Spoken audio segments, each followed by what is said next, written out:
ನರೇಂದ್ರ ಮೋದಿ ಅವರು ತಮ್ಮ ಆತ್ಮವನ್ನು ಪ್ರಶ್ನೆ ಮಾಡ್ಕೋಬೇಕು. ಕರ್ನಾಟಕದಲ್ಲಿ ಇರ್ತಕ್ಕಂಥ ಸಿದ್ದರಾಮಯ್ಯನವರ ಕುರ್ಚಿ ಅಭದ್ರವಾಗಿಲ್ಲ, ಬದಲಾಗಿ ಕೇಂದ್ರದಲ್ಲಿರ್ತಕ್ಕಂಥ ಪ್ರಧಾನಮಂತ್ರಿ ಅವರ ಕುರ್ಚಿ ಅಭದ್ರ ಆಗಿದೆ. ಯಾಕಂದ್ರೆ ಮೊನ್ನೆ ನಡೆದಂಥ 5 ರಾಜ್ಯದ ಚುನಾವಣೆ ಸಂದರ್ಭದಲ್ಲಿ ತಮಿಳುನಾಡಿನಲ್ಲಿ NDA ಮೈತ್ರಿಕೂಟದಲ್ಲಿದ್ದಂಥ AIADMK ಪಕ್ಷ NDAದಿಂದ 5 ಸಂಸದರಿದ್ದಂಥ ಒಂದು ಪಕ್ಷ ಹೊರಗೆ ಬಂದಿದೆ.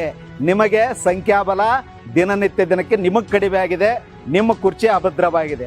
ಕರ್ನಾಟಕದಲ್ಲಿ ಸನ್ಮಾನ್ಯ ಶ್ರೀ ಸಿದ್ದರಾಮಯ್ಯನವರ ಸರ್ಕಾರ ಜನಪರವಾಗಿ ಸರ್ವ ಜನಾಂಗದ ಕಲ್ಯಾಣಕ್ಕಾಗಿ ಗ್ಯಾರಂಟಿಗಳ ಮೂಲಕ ಇರಬಹುದು, ಉತ್ತಮ ಆಡಳಿತದ ಮೂಲಕ ಇರಬಹುದು, ಭ್ರಷ್ಟಾಚಾರ ರಹಿತವಾದಂಥ ಆಡಳಿತ ಕರ್ನಾಟಕದಲ್ಲಿ ಇದೆ.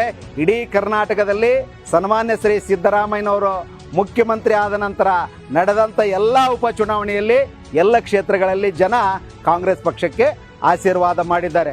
ಇದು ಮೊನ್ನೆ ನಡೆದಂಥ 2 ಬೈ ಎಲೆಕ್ಷನಲ್ಲಿ ಕೂಡ ಅದು ಬಾಗಲಕೋಟೆ ಇರ್ಬೋದು, ದಾವಣಗೆರೆ ಇರ್ಬೋದು, ಎರಡರಲ್ಲಿ ಕೂಡ ಕಾಂಗ್ರೆಸ್ ಪಕ್ಷಕ್ಕೆ ಅತ್ಯಂತ ಬಹುಮತವನ್ನು ಕೊಟ್ಟು ನಾವು ಎಲ್ಲ ಸಿದ್ದರಾಮಯ್ಯರ ಪರವಾಗಿದ್ದೇವೆ, ಕರ್ನಾಟಕದ ಕಾಂಗ್ರೆಸ್ ಪರವಾಗಿದ್ದೇವೆ. ಕರ್ನಾಟಕದಲ್ಲಿ ಸನ್ಮಾನ್ಯ ಸತೀಶ್ ಜಾರಕಿಹೊಳಿ ಅವರ 5 ಮತ ಕ್ರೋಢೀಕರಣಕ್ಕೆ ಏನು ಕೆಲಸ ನಡೀತಾ ಇದೆ, ಆ ಕೆಲಸಕ್ಕೆ ಇಡೀ ಕರ್ನಾಟಕದ ಜನ ಒಪ್ಪಿಗೆಯನ್ನು ಸೂಚಿಸಿದ್ದಾರೆ, ಬೆಂಬಲವನ್ನು ಕೊಟ್ಟಿದ್ದಾರೆ.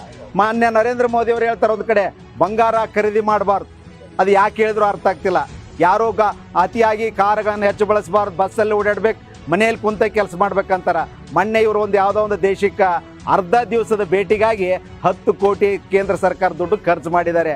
ಇವರ BJPಯ ಪಟಾಲಂ ಒಂದು ಕಾರಿನಲ್ಲಿ ಹೋಗ್ಬೇಕಂತ 4 ಕಾರ್ಯಕರ್ತರು ಇದ್ರೆ 25-50 ಕಾರುಗಳನ್ನು ತೊಗೊಂಡೋಗಿ ರಾಷ್ಟ್ರೀಯ ಲುಕ್ಷಾಣಿ ಕೆಲಸವನ್ನು BJP ಮಾಡ್ತಾ ಇದ್ದಾರೆ. ಇವರೇನಾದರೂ ಹೇಳಬೇಕಾಗಿದ್ರೆ ದುಂದು ವೆಚ್ಚ ಕಡಿಮೆಯನ್ನು ಹಾಕಬೇಕಾದ್ರೆ ಮೊದಲು BJPಯ ಸಂಸದರಿಗೆ, ಶಾಸಕರಿಗೆ, ವಿಧಾನ ಪರಿಷತ್ ಸದಸ್ಯರಿಗೆ, ರಾಜ್ಯಸಭಾ ಸದಸ್ಯರಿಗೆ ಹೇಳಬೇಕು.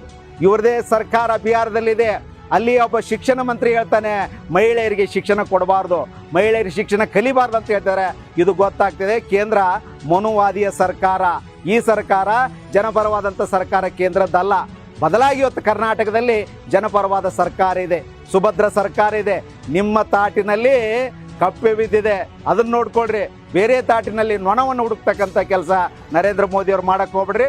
ಕರ್ನಾಟಕ ಸುಭದ್ರವಾಗಿರ್ತದೆ, 2 ವರ್ಷ ಗಟ್ಟಿಯಾಗಿರ್ತದೆ, ಮತ್ತು 28ರಲ್ಲಿ ನಡ್ತಕ್ಕಂಥ ಚುನಾವಣೆಯಲ್ಲಿ ಕೂಡ ಕಾಂಗ್ರೆಸ್ ಪಕ್ಷ ಅಧಿಕಾರಕ್ಕೆ ಬರ್ತದೆ.